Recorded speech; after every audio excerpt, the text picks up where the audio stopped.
Hello student, आज हम बात करेंगे poultry farm, poultry production and management के बारे में।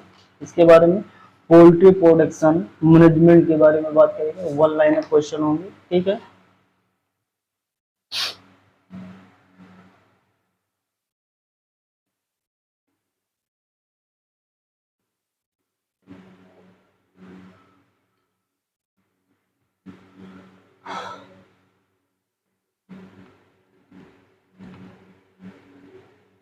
Poultry production and management one liner question.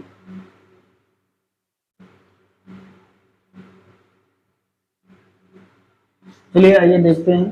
पहला क्वेश्चन है, नेक्स्ट पहला question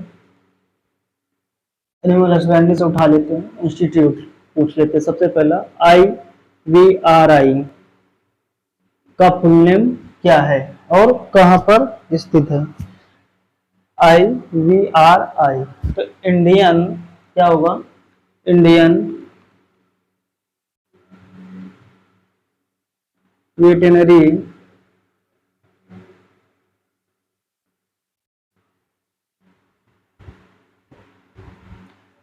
veterinary research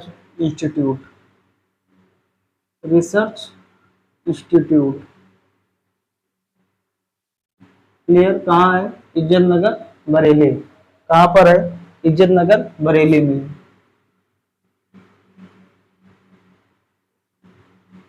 clear.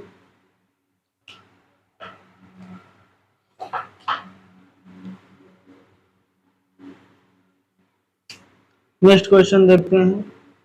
Next question है, पोल्ट्री फार्म पढ़ना है, मुर्गी, तो मुर्गी के बारे में पढ़ना है। तो मुर्गी का सबसे पहले देख लेते हैं, मुर्गी का साइंटिफिक नेम क्या होता है? मुर्गी का साइंटिफिक नेम सबसे पहले चीज देख लेते हैं, मुर्गी का साइंटिफिक नेम क्या होता है?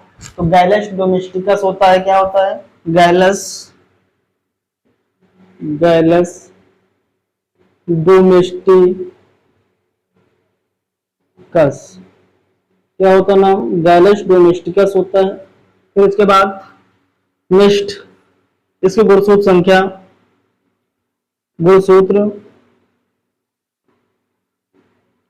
संख्या के बारे में बात कर लेते हैं। संख्या TN बराबर कितनी होती है? मुर्गियों में गुणसूत्र संख्या कितनी होती है? 78 होती है। फिर उसके बाद बात कर लेते हैं इसी से रिलेटेड कि इसकी फैमिली क्या है, कुल क्या है मुर्गी का? कुल परिवार, हर एक जानवर का कोई ना कोई कुल होता है। तो ये किस कुल से है? तो गैलचिडी किस फैमिली से है? गैलचिडी, या इसे फेसियोनिडी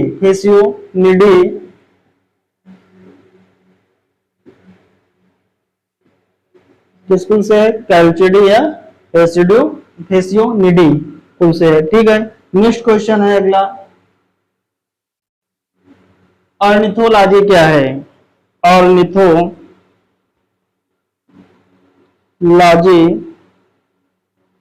क्या है? तो ऑर्निथोलॉजी क्या है? पक्षियों का अध्ययन करना, पक्षियों का अध्ययन करना, पक्षियों का अध्ययन करना क्या कहलाता है? ऑर्निथोलॉजी कहलाता है। फिर नेक्स्ट क्वेश्चन देखते हैं। नेक्स्ट क्वेश्चन ये है, केंद्रीय पक्षी अनुसंधान कहाँ है? ठीक है, केंद्रीय पक्षी अनुसंधान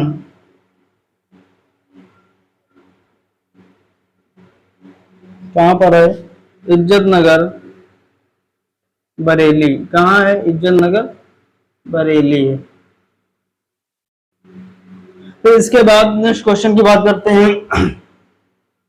मुर्गी का जो अंडा होता है उसका उद्भव काल कितने दिन होता है? मुर्गी के अंडे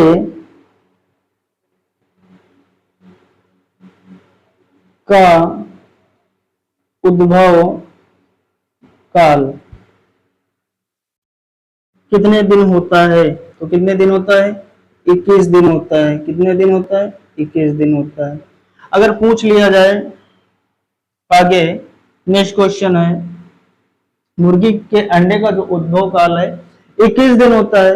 फिर उसके बाद अगला नेक्स्ट क्वेश्चन है कि अंडे का भार कितना होता है? नेक्स्ट क्वेश्चन है, अंडे का भार कितना होता है? अंडे का भार कितना होता है?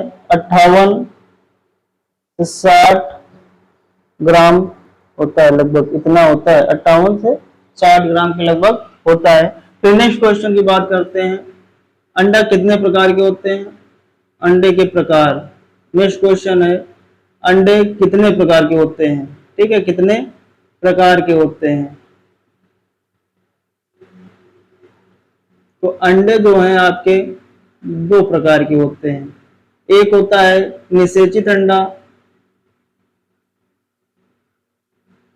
और एक होता है अनिषेचित। कितने प्रकार के होते हैं? 2 प्रकार के होते हैं, एक निषेचित होता है, एक अनिषेचित होता है, जिसे बोलते हैं फर्टाइल, यानी जिसे उर्वर अंडा, यानी मतलब निषेचित अंडा जिससे कि हमें जिन अंडों से हमें चूजे प्राप्त होते हैं, ठीक है ना, जिनको फर्टाइल कहते हैं, ठीक है। और एक होते हैं अनिषेचित, ठीक है, जिनसे हमें चूजे नहीं प्राप्त होते, उन्हें हम खाने के रूप में प्रयोग करते हैं, ठीक है, अंडे को खाने के रूप में। जो निषेचित अंडा होगा आपका, इसको जो है चूजे के लिए प्रयोग किया जाता है, फर्टाइल, ठीक है ना, अनफर्टाइल को जो है खाने सेवन हेतु प्रयोग किया जाता है। जो अनिषेचित अंडे होते हैं इनमें जो है नर व मादा व नर का अनुपात जो है 10:1 होता है। कितना होता है? 10:1 होता है। तो अंडे 2 प्रकार के होते हैं, एक निषेचित होता है, एक अनिषेचित, यानी फर्टाइल अनफर्टाइल, 2 प्रकार के होते हैं। क्लियर इतनी बात? फिर आगे देखते हैं,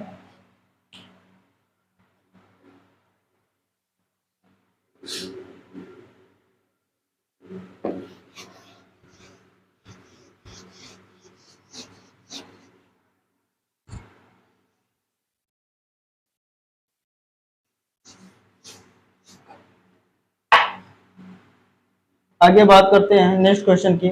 मुर्गी के शरीर में बात करते हैं, मुर्गी के शरीर में,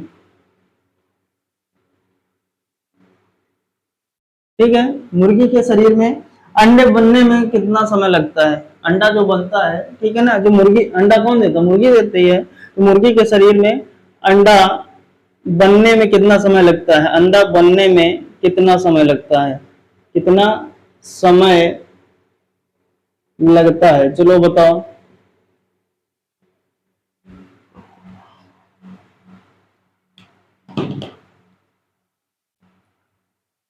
मुर्गी के शरीर में अंडा बनने में कितना समय लगता है?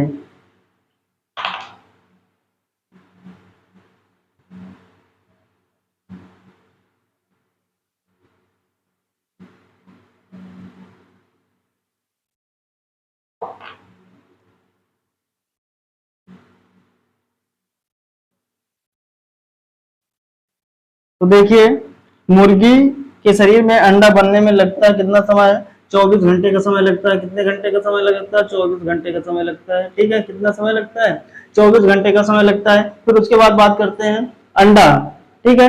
अंडे में जो पीला रंग होता है, अंडे का जो याक होता है, अंडे का जो याक होता है उसका पीला रंग होता है, ठीक है ना। पीलापन का कारण क्या होता है? पीलापन का कारण जिंथ्रोफिल होता है। क्या होता है? जिंथ्रोफिल होता है। क्लियर इतनी बात? किसके कारण होता है? जिंथ्रोफिल के कारण पीलापन होता है। फिर उसके बाद नेक्स्ट क्वेश्चन नेक्स्ट क्वेश्चन करते हैं कि अंडे में छिद्रों की संख्या क्या होती है? जो गोल गोल छिद्र पाए जाते हैं अंडों में, जो है गोल छिद्रों की संख्या कितनी होती है? क्या गोल छिद्रों की संख्या कितनी होती है? तो गोल छिद्रों की संख्या 600 से 800 होती है। कितनी होती है? 600 से 800 होती है। फिर उसके बाद नेक्स्ट क्वेश्चन की बात करते हैं कि एक अंडे से कितनी ऊर्जा, यानी एक अंडे से कितनी ऊर्जा प्राप्त होती है। तो क्वेश्चन नेक्स्ट है, देखिए एक अंडे से कितनी ऊर्जा प्राप्त होती है, कितनी ऊर्जा प्राप्त होती है। ठीक है, तो एक अंडे से 80 किलो कैलोरी ऊर्जा प्राप्त होती है। कितनी प्राप्त होती है? 80 किलो कैलोरी ऊर्जा प्राप्त होती है। कितनी? 80 किलो कैलोरी ऊर्जा प्राप्त होती है। क्लियर इतनी बात। फिर नेक्स्ट बात करते हैं कि एक वयस्क व्यक्ति है। नेक्स्ट क्वेश्चन पे आइए। एक वयस्क व्यक्ति है, एक वयस्क व्यक्ति है, ठीक है ना। एक वयस्क व्यक्ति को कितनी प्रोटीन की आवश्यकता होती है? कितनी प्रोटीन की आवश्यकता होती है? कितनी प्रोटीन की आवश्यकता होती है? क्लियर। एक वयस्क व्यक्ति को कितने प्रोटीन की आवश्यकता होती है? तो 60 ग्राम प्रोटीन की आवश्यकता होती है। ठीक है ना, कितनी? 60 ग्राम, जिसमें से ये 60 ग्राम आवश्यकता होती है, जिसमें से कि 20 ग्राम जो है अंडे से पशुजनित मनुष्य को प्राप्त होती है। ठीक है, पशुजनित जो है अंडे से प्राप्त होती है लोगों को। ठीक है, कहने का मतलब हमारा ये है कि मनुष्य यानी कि व्यक्ति, यानी एक वयस्क व्यक्ति को कितनी प्रोटीन की आवश्यकता होती है? तो 60 ग्राम प्रोटीन की आवश्यकता होती है, जिसमें कि भरपाई जो है 20 ग्राम पशुजनित प्रोटीन जो है अंडे से प्राप्त होती है। किससे होती है? 20 ग्राम अंडे से पूर्ति होती है। क्लियर बात। फिर आगे नेक्स्ट क्वेश्चन की बात करते हैं कि जो मुर्गी के अंडे होते हैं, ठीक है ना, इनके सेने का सही समय क्या होता है? मुर्गी के जो अंडे होते हैं, मुर्गी के अंडों को सेने का सही समय क्या है? सही समय क्या होता है? ठीक है, सही समय क्या होता है? मुर्गी के जो अंडों को सेने का सही समय फरवरी मार्च होता है। अंडों को सेने का जो सही समय होता है कब होता है? फरवरी मार्च। कब सही होता है? फरवरी मार्च का महीना जो है उपयुक्त होता है, उत्तम होता है, अच्छा होता है। ठीक है, इतनी बात क्लियर। फिर आगे चलते हैं।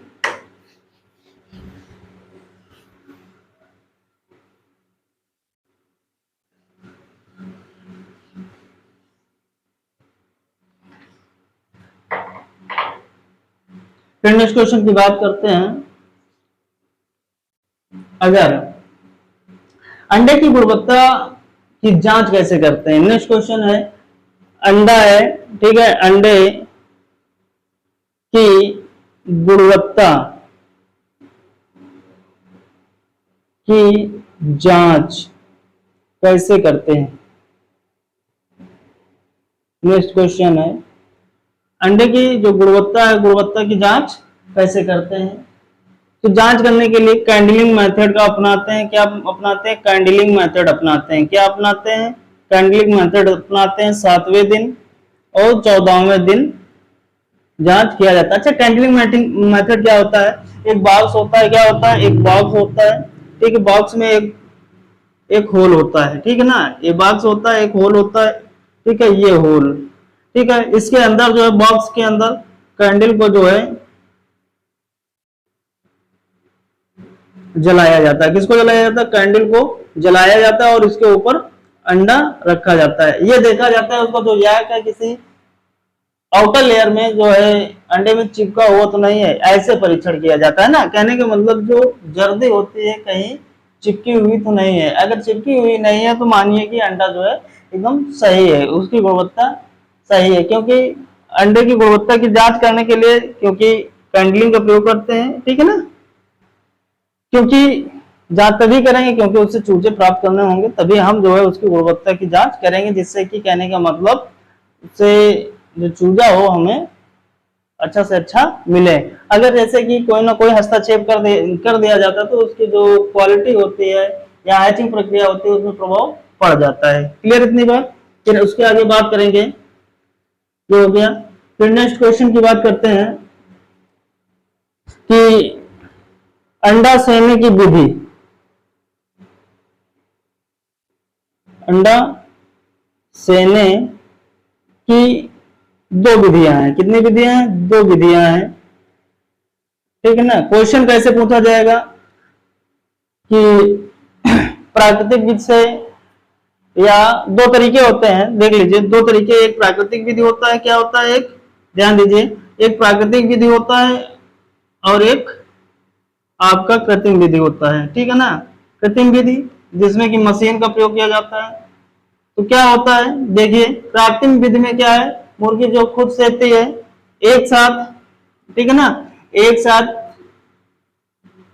8 से 10 अंडे से सकती है कड़क मुर्गी, ठीक है ना। जो कड़क मुर्गी होती है एक साथ 8 से 10 अंडे से सकते हैं, लेकिन कृत्रिम विधि से लगभग 3000 अंडे एक साथ से जा सकते हैं, ठीक है। कितने अंडे, एक साथ 3000 अंडे एक साथ से जा सकते हैं। अच्छा, कृत्रिम विधि से क्या ध्यान देने योग्य बात होती है, तो इसमें जो टेम्परेचर है वो ध्यान देने योग्य बात होती है।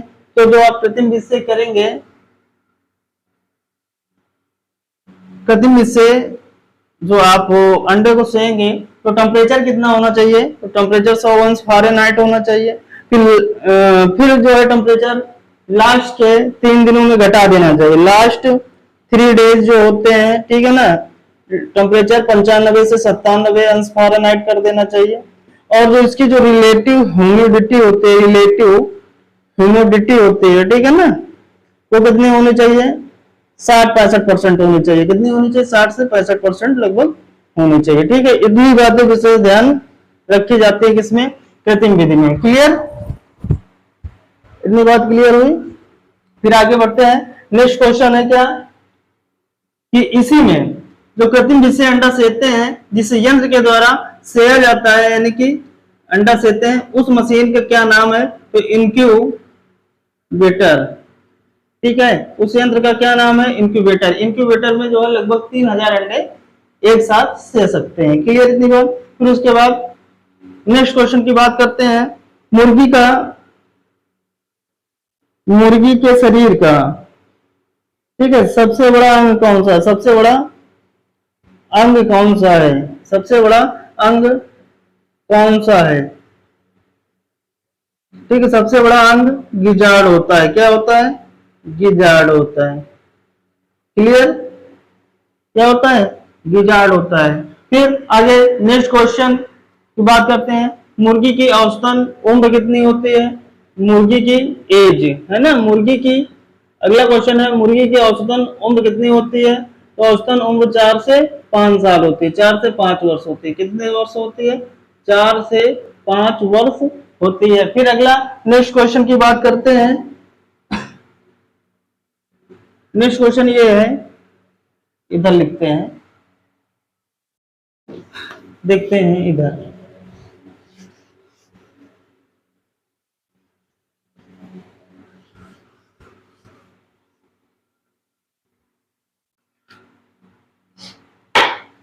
नेक्स्ट क्वेश्चन ये है, अंडों के माध्यम से, अगला है क्वेश्चन, अंडों के माध्यम से चूजों में फैलने वाली बीमारी कौन सी है, चूजों में फैलने वाली बीमारी,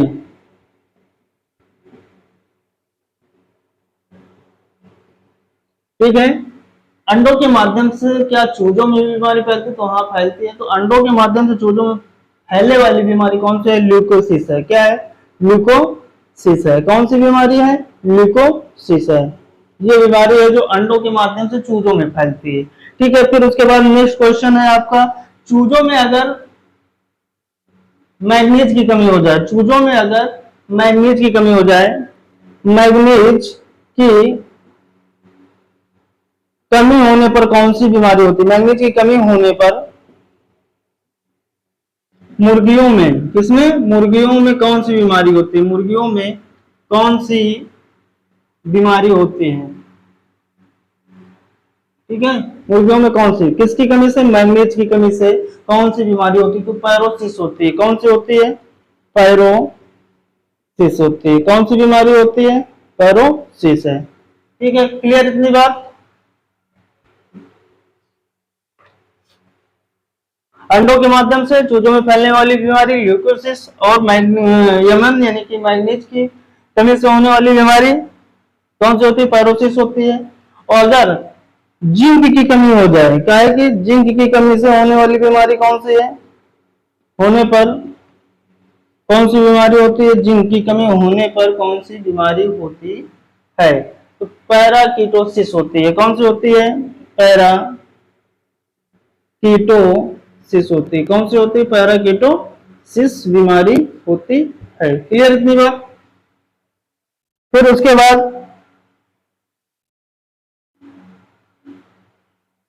बात करते हैं नेक्स्ट क्वेश्चन। मुर्गियों को उपयोगिता के आधार पर कितने वर्गों में बांटा गया? तो उपयोग मुर्गियों को जो है, मुर्गियों को उपयोगिता के आधार पर, किस आधार पर? उपयोगिता के आधार पर दो वर्गों में बांटा गया। एक मांस उत्पादन हेतु, मांस उत्पादन हेतु, और दूसरा अंडा उत्पादन हेतु।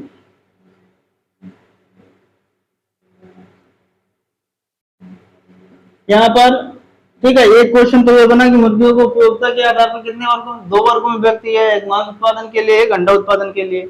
यहाँ पर अब देखिए एक क्वेश्चन ये बनेगा, ये भी बन सकता है कि मांस उत्पादन करने वाली मुर्गियों को क्या कहते हैं? ठीक है ना, मांस उत्पादन हेतु जो मुर्गियां होती हैं उनको क्या कहा जाता है? तो मांस उत्पादन हेतु जो होते हैं उसे ब्रॉयलर बोलते हैं। क्या बोलते हैं? ब्रॉयलर बोलते हैं। और जो अंडे उत्पादन हेतु होते हैं उन्हें क्या बोलते हैं? लेयर बोलते हैं। टर्मिनोलॉजी के वर्ड है, पूछा जा सकता है ब्रॉयलर क्या है, तो मांस उत्पादन हेतु जो मुर्गियों को पाला जाता है वो ब्रॉयलर कहलाते हैं। ठीक है, अंडे उत्पादन हेतु वो लेयर कहलाती हैं। क्लियर इतनी बात? फिर आगे बात करते हैं, ये तो हो गई उपयोगिता के आधार पर। अभी पर यहाँ पर कह दिया जाए, नेक्स्ट क्वेश्चन आगे बात करें, जैसे उपयोगिता स्थान पर कह दिया जाए। अगला क्वेश्चन ये है उपयोगिता स्थान, उपयोगिता स्थान बेस पर अगर वर्गीकृत करने को कह दिया जाए तो ये तब भी जो दो प्रकार की होती है। कितने प्रकार की होती है? दो प्रकार की। एक देसी जिसे भारतीय बोलते हैं, ठीक है, एक विदेशी। ठीक है, दो प्रकार की नस्लें होती, दो प्रकार की मुर्गियां पाई जाती, वो मुर्गियां पाई जाती है। ठीक है, देसी और विदेशी दो प्रकार की। तो देसी में कौन कौन सी हैं? तो नेक्स्ट क्वेश्चन देखते हैं, इसको सफा करते हैं।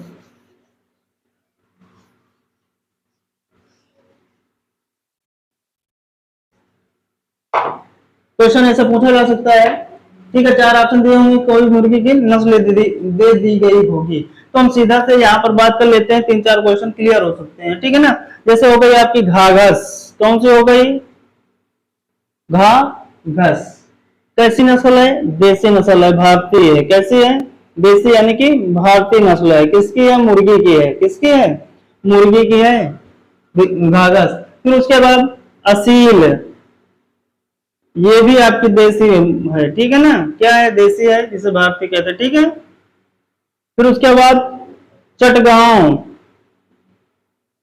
फिर उसके बाद कड़कनाथ, कड़कनाथ ये भी देसी है। ठीक है, अपनी इंडियन है। और ये कड़कनाथ ये भी देसी है। ठीक है, तो ये चार जो ब्रीड हैं ये जो है मुर्गियों की हैं और अपने देश की हैं, स्वदेशी है, एक्सपोर्टेड नहीं है। ठीक है ना, घाघस, असील, चटगांव और कड़कनाथ। अब इसमें क्वेश्चन एक ये पूछा जा सकता है, कड़कनाथ इंपॉर्टेंट, कड़कनाथ मुर्गे का मांस कैसा होता है? कड़कनाथ मुर्गे का मांस कैसा होता है? मांस तो काला होता है। कैसा होता है? काला होता है। ठीक है, फिर एक क्वेश्चन और बन सकता है कि सफेद मांस किसका होता है? सफेद मांस किसका होता है? तो सफेद मांस जो होता है मुर्गी का मांस होता है। किसका होता है? मुर्गी के मांस को सफेद मांस कहते हैं या चिकन कहते हैं। क्या कहते हैं? चिकन। ठीक है, चिकन को ही सफेद मांस बोला जाता है। क्लियर इतनी बात? फिर आगे बात करें, अब बात करते हैं कि अंडा उत्पादन हेतु कौन कौन सी ब्रीडें हैं, है ना। नेक्स्ट क्वेश्चन है, बात करेंगे अंडा उत्पादन हेतु कौन कौन से ब्रीडें हैं। अंडा उत्पादन हेतु नस्लें,